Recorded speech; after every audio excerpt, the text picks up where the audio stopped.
बंसी नाम का एक आदमी था जो कि नया नया शहर आया था। उसके गांव में इस साल सूखा पड़ गया था, इसीलिए वो शहर आया था। वो यहाँ वहाँ काम की तलाश कर रहा था और बड़ी मुश्किल से उसे एक रिक्शा चलाने का काम मिला था। उसका मालिक बहुत ज्यादा गुस्से वाला था।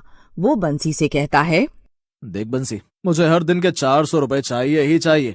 उसके ऊपर का जो भी होगा वो तू रख लेना, और अगर तूने इतने पैसे मुझे लाकर नहीं दिए तो मैं तुझसे अपना रिक्शा वापस ले लूंगा। और हाँ, मेरे रिक्शे में गलती से भी कोई खरोंच नहीं आनी चाहिए, वरना उसकी भरपाई भी तू ही करेगा। अरे नहीं नहीं साहब, आप बिल्कुल भी फिक्र मत करिए, मैं सारा काम अच्छे से ही करूंगा।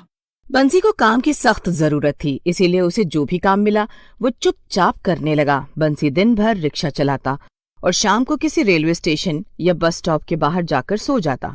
उसे जितने भी पैसे मिलते थे उसमें से 400 अपने मालिक को देने के बाद वो बाकी के पैसे अपने गांव भेज देता था। बंसी किसी तरह शहर में अपना गुजारा कर रहा था।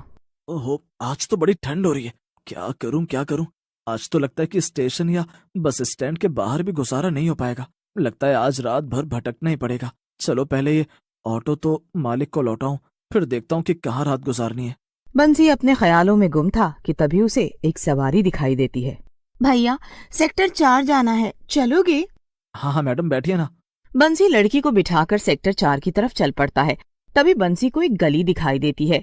वो खुद से कहता है, अरे वाह, ये गली तो सेक्टर 4 के लिए शॉर्टकट है, क्यों ना यहीं से जाऊं, थोड़ा जल्दी भी पहुंच जाऊंगा।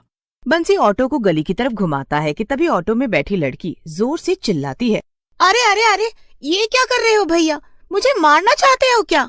बंसी लड़की की बात सुनकर घबरा जाता है और उससे कहता है, क्या हुआ मैडम, आप इतनी तेजी से क्यों चिल्लाई भला?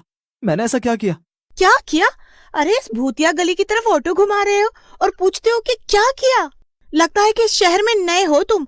अरे ये गली भूतिया है, भूतिया, और यहाँ पर तो कोई भी आता जाता नहीं है। लोग दिन में भी यहाँ जाने की हिम्मत नहीं करते हैं, और तुम तो इतनी रात को ऑटो उधर लिए जा रहे थे।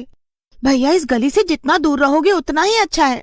अच्छा, तो क्या मैडम ये गली एकदम खाली पड़ी रहती है? और क्या, यहाँ पे जितने भी घर थे लोगों ने सब खाली कर दिए। न जाने क्या कहानी है इस गली की, बस यहाँ कोई आता जाता नहीं है। बंसी ऑटो वापस घुमाता है और लड़की को सेक्टर 4 में छोड़ आता है। इसके बाद वो ऑटो अपने मालिक को लौटाकर वापस उसी भूतिया गली के बाहर आके खड़ा होता है। ऐसी भूत प्रेत की कहानियां तो हमारे गांव में भी बड़ी प्रचलित है। अरे हम अपने बच्चों को ऐसे ही तो डरा कर सुलाते थे, और जब रामू काका को हरिया की जमीन कब्जा करनी थी तब उन्होंने भी तो यही अफवाह फैलाई थी कि जमीन भूतिया है। ये शहर वाले इतना पढ़ लिख कर भी भूत प्रेत पर यकीन करते हैं। ये गली एकदम खाली है, इसका मतलब कि मैं यहाँ आराम से रात गुजार सकता हूँ। बंसी भूतिया गली की बात को मजाक और झूठ समझकर भूतिया गली के अंदर चला जाता है। अंदर बहुत अंधेरा था और चारों तरफ केवल सन्नाटा छाया हुआ था। इतना सन्नाटा देखकर बंसी थोड़ा सा घबरा जाता है। लगता है यहाँ सच में सालों से कोई भी नहीं आया, तभी यहाँ पर इतना घना अंधेरा और सन्नाटा है। खैर मुझे क्या, मेरे लिए तो अच्छा ही है। अगर आज रात यहाँ पे अच्छी नींद आई तो अब से मैं रोज यहीं आकर सोया करूंगा। बस स्टैंड और रेलवे स्टेशन पे तो कई बार पुलिस वाले आकर उठा देते हैं, लेकिन यहाँ तो नींद खराब करने के लिए कोई भी नहीं आएगा। तभी बंसी को एक घर दिखता है जिसमें बाहर ही एक आंगन था। उस घर का दरवाजा भी खुला हुआ था। बंसी हंसकर अपना मन बहला लेता है और जमीन पे अपनी चादर बिछाकर लेट जाता है। बंसी एक तरफ को करवट करके लेटा हुआ था कि तभी उसे अपने पीछे किसी की जोर जोर से सांस लेने की आवाज आती है। बंसी झट से पलटकर देखता है तो उसके पीछे एक भूत लेटा हुआ था। भूत को देखकर बंसी जोर से चिल्लाता है। बंसी उठकर खड़ा हो जाता है। भूत भी उसके साथ खड़ा हो जाता है। अरे तू तो डर गया, मुझे तो लगा था कि तू तो कोई बड़ा ही बहादुर इंसान है, तभी तो तू यहाँ इस भूतिया गली में इतनी रात को आया है, लेकिन तू तो डर के मारे कांप रहा है। इसका मतलब कि यहाँ सच में भूत है। अरे ये मैंने क्या किया, मैं यहाँ क्यों आया मरने के लिए? भूत जी मुझे माफ कर दो, मुझसे बड़ी भूल हो गई, मेरी मति मारी गई थी जो मैं यहाँ आया। जाने दो मुझे, प्लीज जाने दो।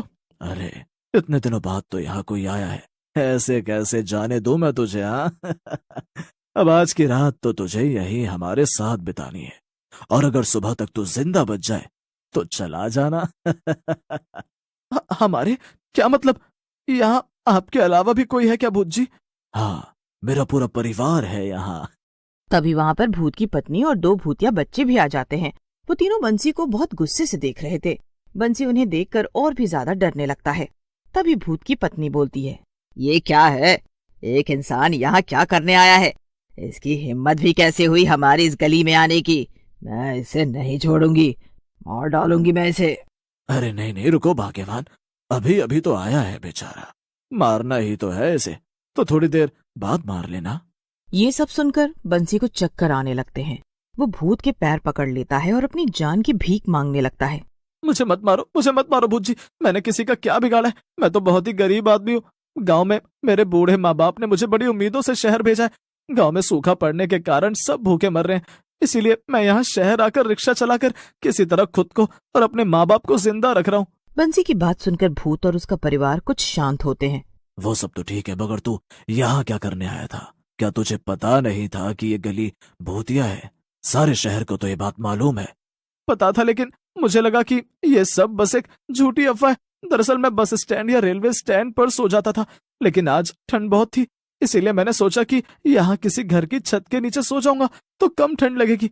बाहर खुले में तो मैं ठंड से मर ही जाता। मुझे माफ कर दो। कहानी तो तेरी बड़ी ही दर्द भरी है। चल ठीक है, जा, हमने तुझे माफ किया। चल भाग जा यहाँ से और दोबारा कभी दिखाई मत देना, समझा? बंसी इस बात से बहुत खुश हो जाता है कि उसकी जान बच गई थी। वो जल्दी से गली से बाहर निकलने लगता है, लेकिन तभी उसे कुछ ख्याल आता है और वो वापस भूत के परिवार के पास आ जाता है। अरे बड़ा अजीब आदमी है तू। मैंने आज तक नहीं देखा कि कोई इंसान भूत से बचकर भागने के बाद वापस मुड़कर आया हो। अब क्या चाहिए तुझे? भूत जी, मैं यहाँ से जा तो रहा था, लेकिन मुझे एक बात से बड़ी परेशानी हो रही थी, इसीलिए मैं वापस आपके पास आ गया। मुझे ये जानना है कि आप लोगों के साथ आखिर हुआ क्या जो आप यहाँ ऐसे भटक रहे हैं? तू सच में एक बड़ा ही नेक दिल इंसान है। तू बाकी इंसानों से बहुत अलग है और तुझे दूसरों के दर्द का एहसास भी है। हाँ, हम लोग यहाँ पर सालों से भटक रहे हैं, लेकिन किसी को भी हमारी परवाह नहीं हुई। ना तो किसी ने जीते जी हमें पूछा और ना ही मरने के बाद। इतना कहकर भूत की पत्नी रोने लग जाती है। आप लोग मुझे बताइए कि आपके साथ आखिर क्या हुआ है। मुझसे जो भी बन पड़ेगा मैं आपकी मदद जरूर करूंगा। करीब करीब 5 साल पुरानी बात है। इस गली में ये जो कई सारे घर तुम्हें नजर आ रहे हैं ना, यहाँ पर कई परिवार रहते थे और सब बहुत खुशहाल थे। हम भी यहीं रहा करते थे। हम लोग गरीब जरूर थे, लेकिन फिर भी जिंदगी को खुशी खुशी जी रहे थे। एक दिन अचानक से एक बहुत बड़े बिल्डर के कुछ आदमी आए और उन्होंने हम सब लोगों को धमकी दी कि जिस जिस का भी घर इस गली में है वो घर खाली कर दे। क्या? मगर ये तो गलत था। फिर आप लोगों ने क्या किया? उस बिल्डर को यहाँ पर कोई नया प्रोजेक्ट बनाना था। उसके आदमियों ने यहाँ आकर सबको धमकाया और दिन दहाड़े एक आदमी को मार दिया। उसके बाद लोगों ने डर के मारे अपने अपने घर खाली कर दिए। मेरी बेटी नीना ने उसी वक्त वीडियो बना लिया था। अरे वाह, तब तो आपने उसके खिलाफ पुलिस में कंप्लेन कर दी होगी ना?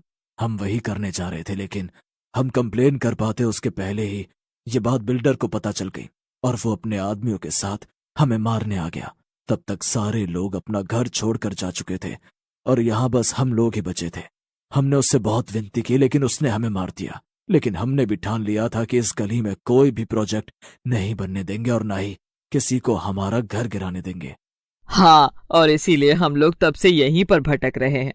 बिल्डर के आदमी कई बार यहाँ आए, लेकिन हमने उन्हें डरा कर यहाँ से भगा दिया। हमें पूरे शहर वालों को डराना पड़ा ताकि कोई भी यहाँ ना आ पाए। इसीलिए कोई भी यहाँ आता तो हम उसे डरा देते थे। ओह, तो अब मैं समझा। लेकिन इस सब के बाद भी हमारी आत्मा यहीं भटक रही है, क्योंकि हमें मारने वाला अब तक आजाद घूम रहा है। आपके पास वो वीडियो तो अभी भी होगी ना, जिसे आप बिल्डर के खिलाफ इस्तेमाल करने वाले थे? हाँ, ये लो, इस पेन ड्राइव में है वो वीडियो। मैं आप लोगों की मदद करूंगा। मैं ये वीडियो ले जाकर पुलिस वालों को दिखा दूंगा और उस बिल्डर को सजा दिलवाऊंगा। क्या सच में? हाँ, आप लोगों के साथ बहुत गलत हुआ है, लेकिन मैंने आपसे कहा था ना कि मुझसे जो भी बन पड़ेगा वो मैं आपके लिए करूंगा। बंसी की बात सुनकर भूत और उसका परिवार बहुत खुश हो जाते हैं। बंसी वीडियो लेकर सीधा पुलिस स्टेशन जाता है और पुलिस बिल्डर को गिरफ्तार कर लेती है। इसके बाद भूत के परिवार को मुक्ति मिल जाती है और भूतिया गली में एक बार फिर से लोग आना जाना शुरू कर देते हैं।